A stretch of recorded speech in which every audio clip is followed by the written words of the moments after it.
Brought to you by V-Guard. उपस्थित जनप्रतिनिधि, भाजपा के पदाधिकारी, पत्रकार मित्र, भाई और बहनों,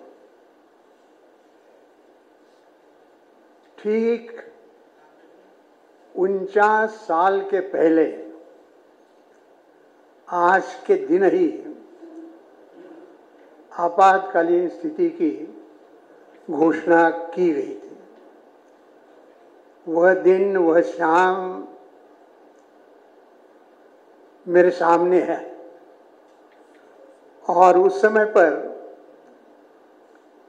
समय के जो अध्यक्ष थे झमटमल वधवानी जी, उनके साथ कुछ चर्चा करने के लिए मैं गया था, क्योंकि लगता था कि ऐसी इमरजेंसी आए और इसलिए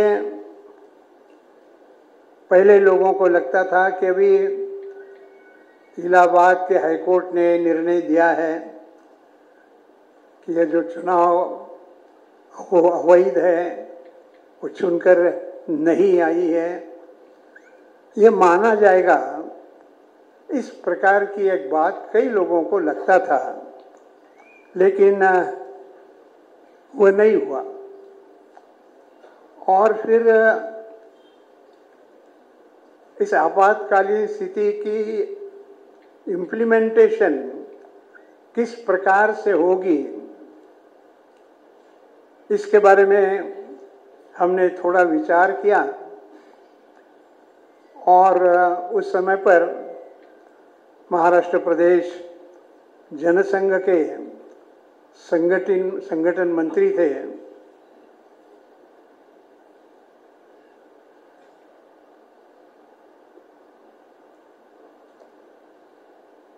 क्या हो गया, संगठन मंत्री थे वसंतराव भागवत। अब झमटमल जी ने कहा कि भाई जरा उनको भी पूछेंगे कि किस प्रकार से व्यवहार करना चाहिए, क्या है। तो उन्होंने कहा कि जरा 2-3 दिन देखेंगे, लेकिन आपको, हम लोगों को इमरजेंसी का विरोध करना पड़ेगा। और इसमें मुझे उन्होंने कहा कि आप संगठन मंत्री हैं और इसलिए इस इमरजेंसी के विरोध में जो संघर्ष करना है वो आपने मैदान में रहना चाहिए। इस प्रकार का चाहे तो कहा, उन्होंने आदेश दिया। भाइयों बहनों, उनके राज में पावर रहे अनस्टेबल और हम रखे सब स्मूथ और स्टेबल। हमारा नेता कैसा हो जो स्टेबल पावर दे वैसा हो। अब की बार V-Guard AC स्टेबलाइजर का चमत्कार। और मुंबई जैसे शहर में किस प्रकार से इमरजेंसी चलाते हैं, हम क्या करते हैं, इस प्रकार की बात आए। वसंतराव ने जो उन्होंने कहा वो सेंटेंस मैंने जानबूझकर लिख के लाया है। उन्होंने मुझसे कहा कि चूंकि आप मुंबई के संगठन मंत्री हैं, आपने निडरता से खुले आम काम करना चाहिए, बाकी का जो होगा वो देखा जाएगा। और इसलिए मुझे लगता है कि कुछ घटनाओं का आपको परिचय करा दूं। सामान्यतः सबको तो ये मालूम ही है कि 2-2.5 साल इमरजेंसी चली, फिर इंदिरा जी को ये लगा कि वो उठाए तो वो फिर से चुनकर आएगी, लेकिन सही जनता उनके विरोध में गई और उनकी हार हुई। ये इमरजेंसी का अंतिम कदम तो ये था। उनका बैकअप सिर्फ कल तक और हमारा चांद तक। हमारा नेता कैसा हो जो नॉन स्टॉप बैकअप दे वैसा हो। अब की बात वी गॉट इन्वर्टर बैटरी का चमत्कार। तो इसके बीच में 2-2.5 साल में किस प्रकार से हम संघर्ष कर रहे हैं और क्या हम उसी भावना से इस प्रकार काम भी अभी कर रहे हैं, यह भी जब मैं आपको बताऊंगा तो आपके मन में भी ये आएगा कि भाई मैं ऐसा कुछ कर सकता हूं क्या। जिस दिन इस घोषणा हुई उसी दिन रात को मुंबई में जमटमल वधवानी जो अपने अध्यक्ष थे उनको पकड़ा गया। फिर अपने जो प्रमुख नेता थे वामनराव परब, जयवंतीबेन मेहता, इस प्रकार के जो प्रमुख नेता थे उन सबको, रामदास नायक, यानी जो हमेशा आंदोलन करते थे और उनका आंदोलन बहुत जोरदार होता था, इस भूमिका में ऐसे जो बड़े सक्रिय आंदोलक है और उनके नेता हैं, ऐसे लोगों को पकड़ा गया। और फिर आगे क्या करें, तो इसलिए ये तय किया गया कि इसके विरोध में हम सत्याग्रह करेंगे। और सत्याग्रह की जो पहली टुकड़ी बनी तो अपने यहाँ गोरेगांव के प्राध्यापक कानिटकर जी, जो वैसे विधान परिषद के भी सदस्य थे, उनके नेतृत्व में पहला सत्याग्रह किया गया। और जिस दिन पहला सत्याग्रह हुआ उसके पहले ही एक दिन की बात मैं कहने को भूल गया कि जैसे मैंने कहा कि जमटमल जी को गिरफ्तार किया गया, वैसे ही अटल जी, अडवाणी जी, ये दोनों तो एक पार्लियामेंट्री कमेटी के मीटिंग के लिए बंगलुरु गए थे और फिर उनको वहाँ भी अरेस्ट कर लिया। देश भर में प्रमुख लोगों को अरेस्ट किया गया। तो कानिटकर जी को, उनकी जो पत्नी थी, और मैं भी गोरेगांव का, वो भी गोरेगांव, मैंने काफ़ी बातें उनसे ही सीखी हैं। तो मैंने बाल साहब को पूछा कि आप सत्याग्रह करने की बात करते हैं तो भाभी तो बहुत बीमार है और उनको तो एक ही सुपुत्री है, वह कॉलेज में जाने वाली उम्र की है, तो ऐसा कैसा आप करेंगे तो उचित होगा क्या। वो बोले मैं जाने के बाद उनका क्या होने वाला है, वह जो बाहर रहने वाले कार्यकर्ता है उनकी जिम्मेदारी है। आज मेरी जिम्मेदारी, आज मेरा कर्तव्य है कि मैं सत्याग्रह कर दूं। और इस भूमिका में धीरे धीरे कार्यकर्ता आने लगे और देश भर में लगभग 1 लाख से ज़्यादा बंदी हुए। उसमें सबसे ज़्यादा भारतीय जनसंघ और राष्ट्रीय स्वयंसेवक संघ के साथ जितने जुड़े हुए संगठन हैं, लेकिन समाजवादी भी थे, संगठन कांग्रेस के भी थे, लेकिन एक सब विरोधक एक जगह पर जेल में बन गए थे, ऐसा हम कह सकते हैं। और ये जो मैंने कुछ नाम जयवंतीबेन और वामनराव का किया, तो शायद कोई महिला या कोई आप में से ये बात कहेंगे कि भाई रामदास नायक का नहीं आपने नाम लिया है, प्रेम कुमार शर्मा का नहीं लिया है, स्वरूप चंद गोयल का नहीं लिया है, विनोद गुप्ता का नहीं लिया है, मुलुंड वाले मोड़े के हमारे भाव धारप का नहीं लिया है। तो ऐसे जो प्रमुख लोग अपने थे वो सब गिरफ्तार हुए थे। और उस समय पर कत्थक भवन कहते थे अपने इस कार्यालय को। इस कार्यालय में फिर कौन, तो मैं जब आऊँगा तब मैं फिर मधु देवड़ेकर जी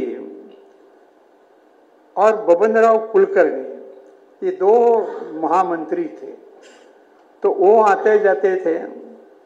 पंत मराठे, रावजी राणे, और इनके जरिए कार्यालयीन काम जो होता है वो हम करते थे।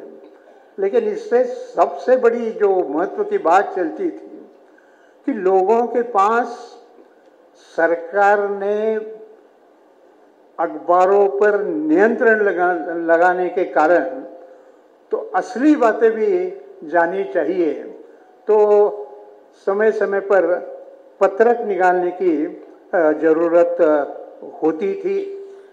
और ऐसे पत्रक निकालने की जिम्मेदारी एक तरह से मैं, बबनराव कुलकर्णी और मधु देवड़ेकर, इसमें मैं इसके लिए था कि उन जमाने में आज के जैसे जेरोक्स वगैरह वगैरह कुछ नहीं था।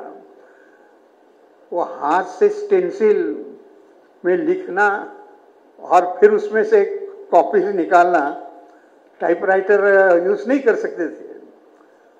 तो तुलना में मेरा अक्षर जरा अच्छा होने के कारण मैं वो स्टेंसिल लिखता था, और स्टेंसिल लिखने के बाद आगे का काम बबनराव कुलकर्णी जो महामंत्री है तो वह करते थे। वो वहाँ से निकलने के बाद पहले वो सब जो पत्रक है उसमें कोई गलती नहीं ना ग्रामर की वगैरह, वो देवड़ेकर कुल मिलाकर बहुत अच्छे जर्नलिस्ट भी थे। तो एक दिन ऐसा हुआ कि वो स्टेंसिल वगैरह जो सामान है वो लेकर बबनराव कुलकर्णी को जाना होता था, और अपने रावजी राणे, देखिए बात करते करते जिनको इनका परिचय होगा उसमें हमें ये ख्याल में आएगा कि इसमें से कई लोग अभी गुजर गए हैं। और ये तफसील से मैं बातें इसलिए कहता हूँ कि हो सकता है कि नए जनरेशन जो है, जिन्होंने उस समय पर किस प्रकार की ये काला काम चल रहा था वो देखा नहीं है, उनको ख्याल में आए, इसलिए मैं इस प्रकार से बना। तो पत्रक हम बनाते थे ऐसे जगह से कि मुंबई की पुलिस कहा जाता है कि बहुत क्लेवर है, चमकदार, कहाँ से भी किसी को भी पकड़ कर लाती है। हम जब तक पत्रक निकालते थे नियमितता से निकालते थे, एक दिन भी वो हमें पकड़े नहीं, इस प्रकार की सारी उनकी स्थिति है। तो इसमें से बबनराव कुलकर्णी को दिया, वो रावजी राणे को देख जाएंगे। मैं उस समय पर स्कूटर का उपयोग करता था। संगठन मंत्री होने के बाद मेरे पास तो कोई वाहन नहीं था, और जो मोटरसाइकिल नहीं,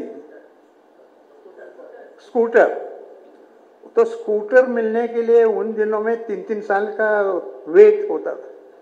तो अपने जो नानाजी देशमुख थे, उन्होंने उनके मालिक को फ़ोन करके बताया, भाई अभी हमारा ऐसा संगठन मंत्री निकला है, अच्छा नौकरी करके निकला है, उनको ज़रा आप स्कूटर दो। तो वो स्कूटर पर मैं सारे मुंबई में घूमता था।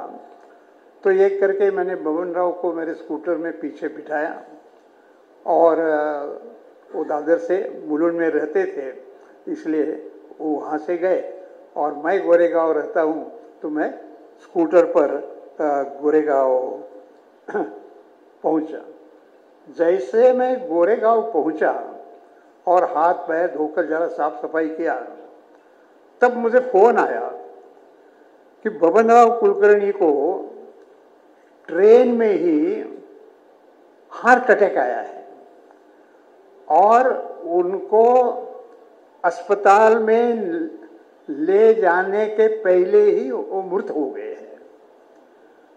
तो आप कल्पना कर सकते हैं मेरे मन में भी उस समय पर क्या आया होगा। मेरे सामने मन दिमाग में तो पहली बात ये आई कि चलो उनके पत्नी को वगैरह जाकर तो जो समझाना है वो सब हम करेंगे, उसमें कोई। लेकिन बबनराव कुलकर्णी की जो बैग थी उसमें सब स्टेंसिल वाला मटेरियल था। संबंधों का उपयोग काम में कैसा होता है, तो बबनराव कुलकर्णी जिस बिल्डिंग में रहते थे उनके बाजू में ही अपने एक शरद चौहान करके कार्यकर्ता कहिए, संघ के स्वयंसेवक कहिए, वो आकाशवाणी पर खबरें देते थे। तो मुझे याद आया भाई बबन कुलकर्णी को बताए। तो बबनराव कुलकर्णी को मैंने बताया कि बबनराव ऐसा हुआ है और आपकी जैसी बैग होती है वैसे ही उनकी बैग है, कुछ भी करो आप अस्पताल में जाओ और पहले वो बैग अपने कब्जे में ले लो, नहीं तो और कुछ गड़बड़ ज़्यादा हो जाएगी। शरद चौहान ऑल इंडिया रेडियो में काम करते थे, मतलब सरकारी काम करते थे। तो ऐसे में उन्होंने हिम्मत करके वो अस्पताल में गए और बहुत बड़ी कुशलता से बैग का एक्सचेंज करके वो बबनराव कुलकर्णी की जो बैग थी वो लेके गए। ऐसे समय पर कार्यकर्ताओं में कैसी प्रेरणा होती है और कैसे काम करने की हिम्मत होती है। नहीं तो ये होगा ना कि भाई मेरी नौकरी जाएगी तो मैं क्या करूँगा। लेकिन एक दफे देश पर इस प्रकार का व्यवहार हो रहा है तो हमें लड़ना है। यह भूमिका जब कार्यकर्ता जाते थे तो उसी में इस प्रकार का हो गया। लेकिन मैं आपको बताता हूँ कि मेरे पैर के नीचे की सारी जमीन चली गई, क्योंकि अब मुझे लगा कि हम 3 काम करते थे ये, तो उसमें से बबनराव कुलकर्णी बर्मासेल में बहुत अच्छी नौकरी वो उस समय पर करते थे। ऐसे बबनराव कुलकर्णी का इमरजेंसी में इस प्रकार के निधन हुआ। बहुत जोरदार अच्छे ढंग से काम करने वाले इस प्रकार के बबनराव थे। अब हम कहते हैं ना राष्ट्र प्रथम, तो इसमें हमको राष्ट्र प्रथम दिखाई देता है कि चलो कुछ भी हो जाए मैं जाकर वो काम करूँगा। इस प्रकार का जो काम है वह इमरजेंसी में कई जगह पर कई लोगों ने किया। मुझे जो मालूम है और आप में से कुछ लोगों को जो मालूम नहीं है, इसलिए मैं जरा तफसील से बात कर रहा हूँ। इमरजेंसी के विरोध में देश में वातावरण बनाने का काम जयप्रकाश नारायण जी ने की। वैसे वो समाजवादी विचारसरणी के, लेकिन सबको लेकर यह विरोध करना चाहिए, इस प्रकार का लीड उन्होंने लिया। कई प्रकार की बातें हो गई और उसमें ये हो गया कि भाई जब भी मौका मिलेगा तो हमने सबने मिलकर एक जगह पर मिलकर चुनाव लड़ना है और इंदिरा गांधी को परास्त करना है। इस प्रकार का एक मार्ग आंदोलन, और जयप्रकाश जी की एक ऐसी प्रतिमा भी थी। और साथ ही साथ ऐसे जब स्थिति होती है तो केवल अपना न देखते हुए सबका सामुदायिक लाभ किसमें है, इस प्रकार के अपने नेता भी काम करते थे। अब उस समय पर की है कि याद मुझे है अपने नानाजी देशमुख जो है उनकी बात है। अब नानाजी देशमुख और जयप्रकाश नारायण इनकी बड़ी मित्रता थी। और एक दिन मैं तो खुला घूमता था, इसलिए मैं जयप्रकाश जी को मिलने के लिए गया और वापस आ रहा था, बाहर आ रहा था, तो एक सूट बूट वाले ने, दाढ़ी वाले ने मुझे रोका। मैंने पहचान की तो नहीं है, तो मैंने पूछा भी आपका नाम, जोरदार हैंडशेक किया। और सूट बीट सब पहनकर, तो फिर हाउस मुझे पूछा, मुझे आप पहचाना नहीं? और फिर मेरे ख्याल में आया ये नानाजी देशमुख है। तो अपने बड़े बड़े नेता भी इस काम के लिए कितने अलग अलग प्रकार के कठिनाइयां उठाकर काम करते थे। यह बात 2.5 साल ये बात चली थी, 2.5 साल ये बात चली थी।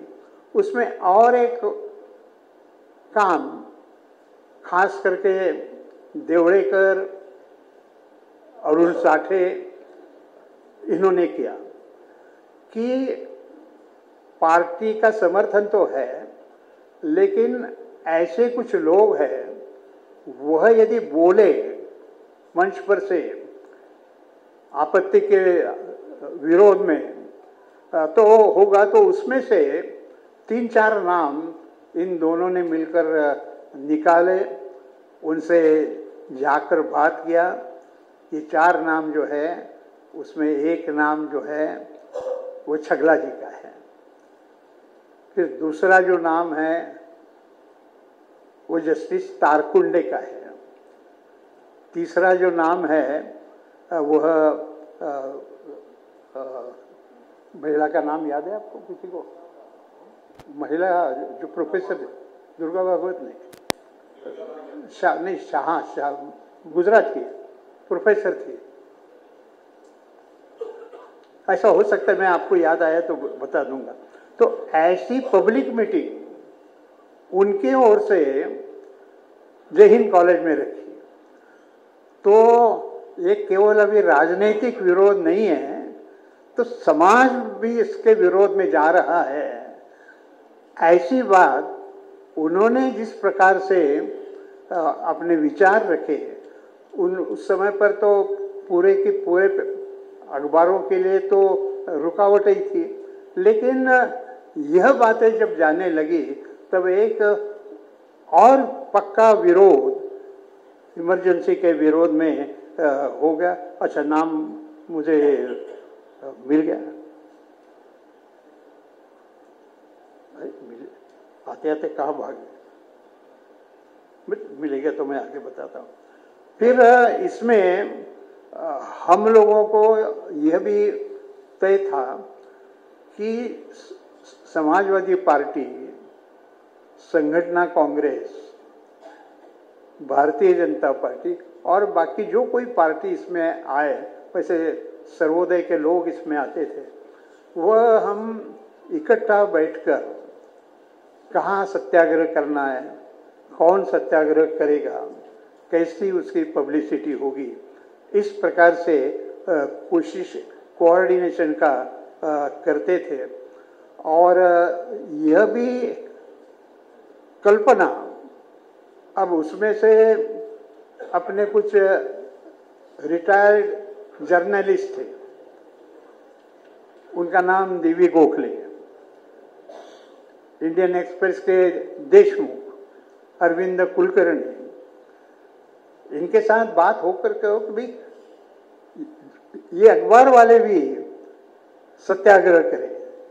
तो इन अखबार वालों ने भी सत्याग्रह किया और ऐसे करके धीरे धीरे इमरजेंसी के विरोध में जो भी घटनाएं अलग अलग हो रही थी, उसमें लोगों को ये मैंने नाम जो भूल रहा था ना, उषा मेहता उनका नाम, शायद जो कॉलेजेस में पढ़े होंगे उनको ये नाम उषा मेहता इसमें नाम था। तो अब ऐसे में जैसे अभी चुनाव हो गए, वैसे उस समय पर भी विधान परिषद का ग्रेजुएट्स का, अभी आप मन में सोचते होंगे, मैं तो सोचता ही था कि भाई कल चुनाव है और आज कैसे कार्यक्रम यहाँ रखा। शायद आपके कुछ लोगों के मन में जो काम करते होंगे उनके मन में तो आया ही होगा, लेकिन वो बात मुद्दा खाली अभी जैसे चुनाव है, लेकिन अभी के चुनाव में और उस चुनाव में एक बड़ा अंतर है। उस समय पर मुंबई के ग्रेजुएट से 2 सीटें जिताकर भेजना होता था, अभी एक है। एक ऐसी हो गई कि कोंकण के लिए एक ग्रेजुएट की सीट दी, मुंबई की जो 2 थी उसमें से एक कोंकण को दी। तो भी मुंबई के लिए ग्रेजुएट की एक ही सीट है। और उसका चुनाव आया। अभी उसका चुनाव में कैसे काम करना पड़ता है, फॉर्म भरना पड़ता है। फॉर्म भरने के लिए जाके फॉर्म दिया, फिर लाने के लिए अपने को भी समय नहीं मिला। 5 दिन के बाद हम गए तो सर्टिफिकेट ही नहीं, सर्टिफिकेट दिया तो समय पर वहाँ जाना चाहिए, वो नहीं गया। फिर कल आपने फॉर्म दिया है लेकिन जिनका नाम नहीं आया है, ऐसे कई लोग आपको मिलेंगे वहाँ पर केंद्र पर शिकायत करने वाले। लेकिन उस चुनाव की ये स्थिति थी कि हमने तय किया था कि मुंबई में हम बड़े जोर शोर से काम करेंगे, बड़े हिम्मत के साथ, और ये दोनों को दोनों सीट जीतेंगे। दोनों के दोनों सीट जीतना बड़ा मुश्किल रहता है। एक सीट जीतना, आप 51 के आगे गए तो गए, लेकिन जब 2 सीट होती है तो दोनों के दोनों सीटें जीतना, तो अपने प्रोफेसर कानिटकर और वसंत कुमार पंडित और 2 होते हैं, तब सब वोटर बराबर डिस्ट्रीब्यूट करने होते हैं, तभी वो 2 बराबर होते हैं। तो हमने जिस प्रकार का प्लानिंग किया था उसमें दोनों पहले ही काउंट में जीत गए। इस प्रकार की एक बड़ी खुशी, और ये खुशी केवल मुंबई तक सीमित नहीं रही, तो देश भर में मुंबई के पढ़े लिखे लोगों ने कांग्रेस के विरोध में मतदान किया है।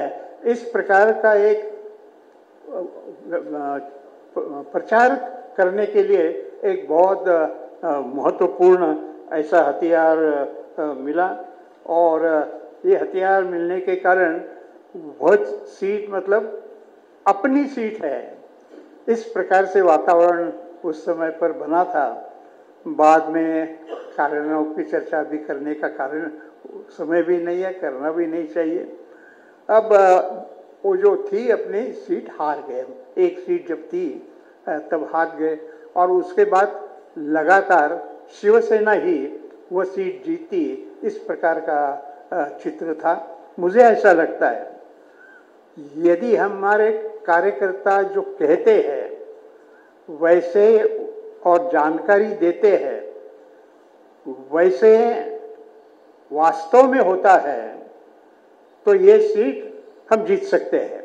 लेकिन बताने के लिए केवल बताते हैं हमने बहुत काम किया है, तो कल मतदान केंद्र पर अपने को सबको पता चलेगा कि भाई हम कहाँ जा रहे हैं।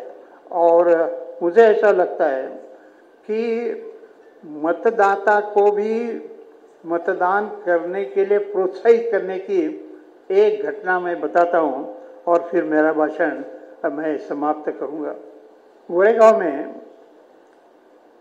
कोल्लटकर नाम के अपने कार्यकर्ता थे और वह गोरेगांव मंडल के उपाध्यक्ष थे।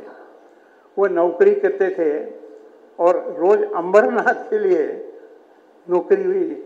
अब गोरेगांव से अंबरनाथ मतलब हम विचार कर सकते हैं रोज कितनी तकलीफ होती होगी, लेकिन बहुत अच्छे कार्यकर्ता थे।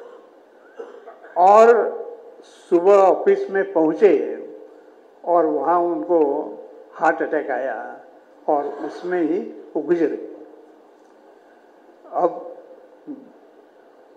वहाँ से गोरेगांव बॉडी लाना वगैरह क्या क्या झंझटें होती है, सामान्यतः हम सबको मालूम होता है, क्योंकि वो मुंबई के बाहर का स्थान है। मुंबई के बाहर का स्थान बॉडी इधर से उधर काफ़ी परमिशंस वगैरह लगती है।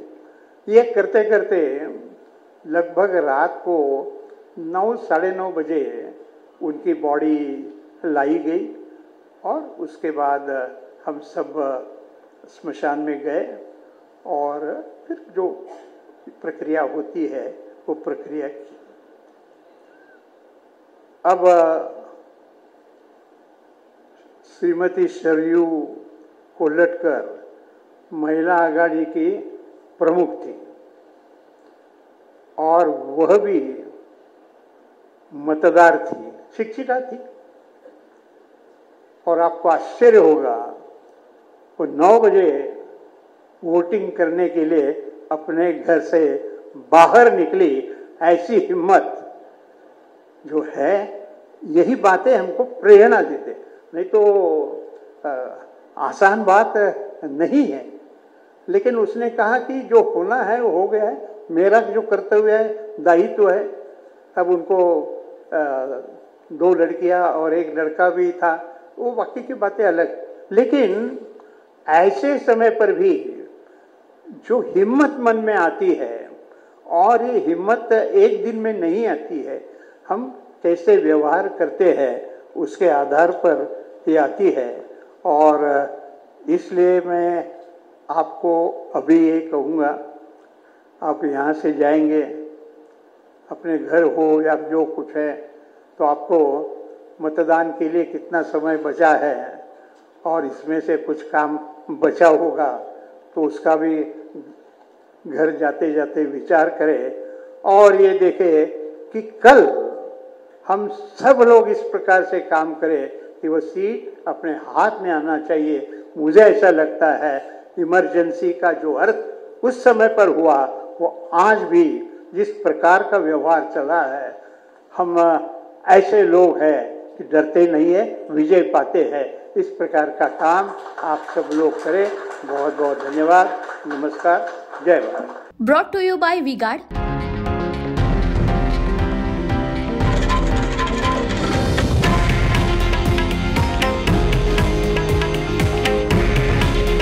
हे आहे देशातील नंबर 1 न्यूज नेटवर्क आणि आपण पाहत आहात TV9 मराठी।